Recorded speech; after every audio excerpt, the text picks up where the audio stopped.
sheshin këtu në Tiranë dhe në gjithë Shqipërinë.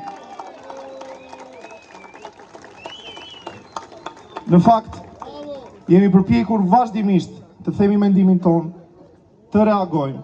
Unë personalisht kam qenë pjesë e protestave të armëve kimike, kam qenë pjesë e protestave të studentëve, por emocionin që kam ndjerë në këtë protest nuk e kam ndjerë kur më parë.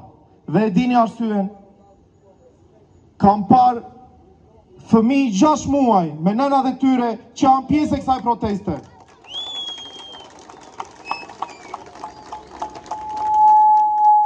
E dini çfarë tregon kjo?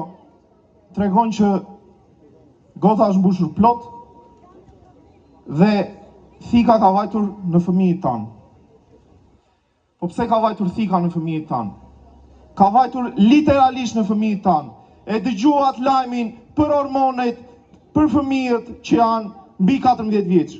Kush i merr këto vendime? Kush i thon këtyre të marrin këto vendime? Po ne për çfarë jemi këtu? Kemi vdekur ne që këta të na rëmbejnë fëmijët, na ka rëmbyer të ardhmen, na ka rëmbyer të tashmen, na ka rëmbyer të shkuar, na ka rëmbyer gjithçka. Këtë gjë ne nuk e lejojmë.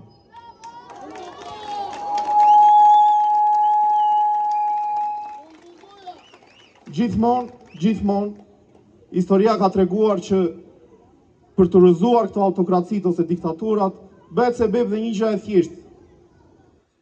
Bëhet sebeb dhe diçka estetike.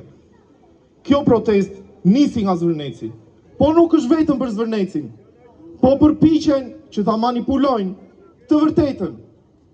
Këtu janë mbledhur nga të gjithë sferat e jetës. Janë mbledhur të majt, janë mbledhur të djathtë, janë mbledhur ata që e duan familjen, është mbledhur rinia, janë mbledhur pensionistë. Kjo është protesta e të gjithëve.